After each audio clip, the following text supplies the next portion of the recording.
জয় জগন্নাথ। নবান্ন নিয়ন্ত্রণে আপনাদের স্বাগত। প্রবেশাধিকার, আমন্ত্রণ, বয়কট, মিথ তৈরির অপচেষ্টা এবং পুনর্বাসন, এই পাঁচটি বিতর্ক তৈরি হয়ে গিয়েছে দীঘায় জগন্নাথ ধাম উদ্বোধনের আগেই। একেই কি বলে বোধনের আগে বিসর্জন। আপনারা জানেন, পুরীর জগন্নাথ ধামে শ্রী জগন্নাথের মন্দিরে বাইরে ফটকে লেখা রয়েছে হিন্দু ব্যতীত কারো প্রবেশ নিষেধ। দীঘায় কিন্তু সেই নিষেধাজ্ঞা নেই।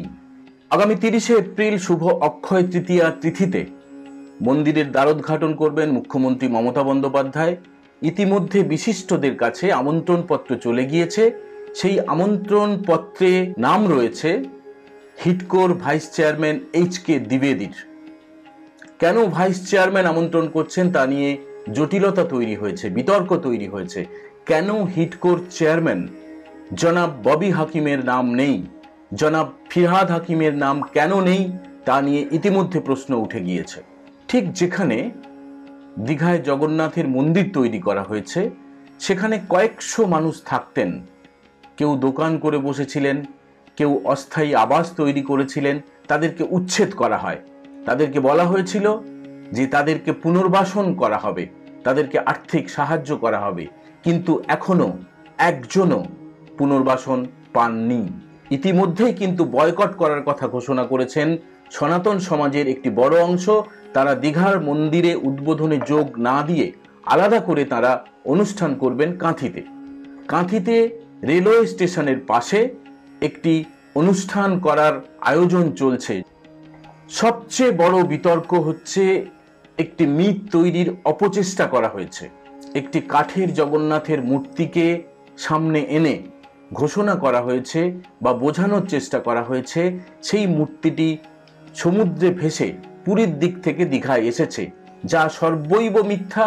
সেই মূর্তিটি গত 1 বছর ধরে একটি মন্দিরে পুজো হচ্ছিল। স্থানীয় একজন মহিলা ইতিমধ্যে সেই অপচেষ্টা ফাঁস করেছেন। একদিকে পেহেলগামে গণহত্যার প্রতিবাদে গোটা দেশে ক্রোধ, প্রতিশোধের আগুনে জ্বলছে গোটা দেশ। পাকিস্তানের সর্বনাশ চেয়ে প্রতিদিন মোমবাতি মিছিল, প্রতিদিন কিন্তু প্রতিবাদ প্রতিরোধের মিছিল আছড়ে পড়ছে। আলপথ থেকে রাজপথে দেখা যাচ্ছে সেই ক্রোধের বহিঃপ্রকাশ।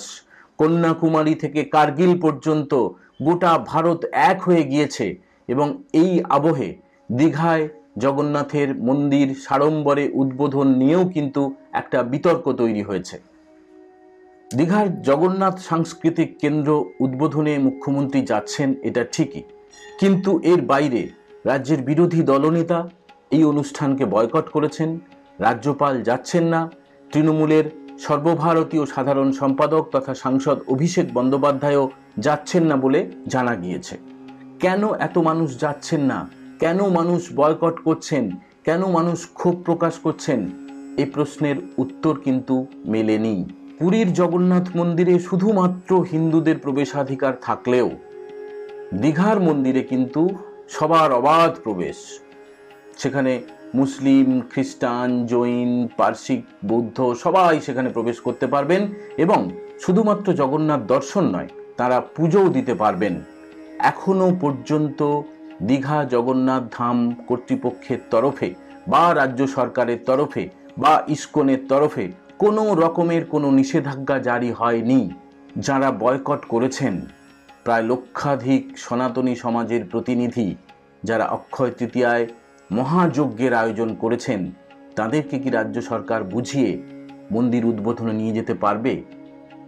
যারা ঠিক ওই জায়গায় বাস করতেন এবং রুটি রুজি চালাতেন, যারা আজ দীঘা হাসপাতালের সামনে ফুটপাতে তারা ত্রিপল টাঙিয়ে নোংরা প্লাস্টিকের নিচে শুয়ে আছেন, তারা কি পুনর্বাসন পাবেন? নতুন করে কি কোনো আমন্ত্রণ লিপি দেওয়া হবে যেখানে হিডকোর চেয়ারম্যান জনাব ফিরহাদ হাকিমের নাম থাকবে? প্রবেশাধিকার কি শুধুমাত্র হিন্দুদের জন্য করা হবে? এই যে মিথ তৈরির অপচেষ্টা হলো, এর জন্য কি কেউ ক্ষমা চাইবে? কেন জগন্নাথকে নিয়ে এইভাবে ফাজলামি করা হলো? কেন ধর্মীয় চেতনায়, বিশ্বাসে, শ্রদ্ধায় আঘাত করার চেষ্টা করা হলো? তার জবাব কিন্তু চাইছেন অনেকেই। বন্ধুরা, যদি এই ভিডিও আপনাদের ভালো লেগে থাকে তাহলে লাইক করুন, কমেন্ট করুন এবং অবশ্যই বন্ধুদের সঙ্গে শেয়ার করবেন। এই চ্যানেলটি একদম নতুন করে শুরু করা হয়েছে। যদি আপনাদের এই ভিডিও ভালো লেগে থাকে তাহলে চ্যানেলটি সাবস্ক্রাইব করে বেল বাটনে প্রেস করতে ভুলবেন না। আজকের মতো বিদায় নিচ্ছি। দেখা হবে আবার পরের কোনো একটা আকর্ষণীয় ভিডিও নিয়ে।